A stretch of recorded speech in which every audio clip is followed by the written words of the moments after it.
Pesio. He is at the same time the XO of the 10th RCDG. We also have Master Sergeant Rubinal Haukulan, who is in charge of theoretical examinations and map reading.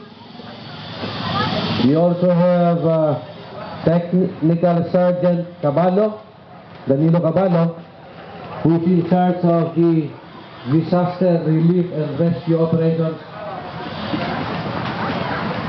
We also have Staff Sergeant Ruel Maranya, who is in charge of the ceremonial parade and the company drills. We also have Corporal Anselmo Macapobre, who is in charge of the small unit tactics, and Corporal Ferdinand Mandal, who is in charge of the weapons. That's all. Thank you and good morning.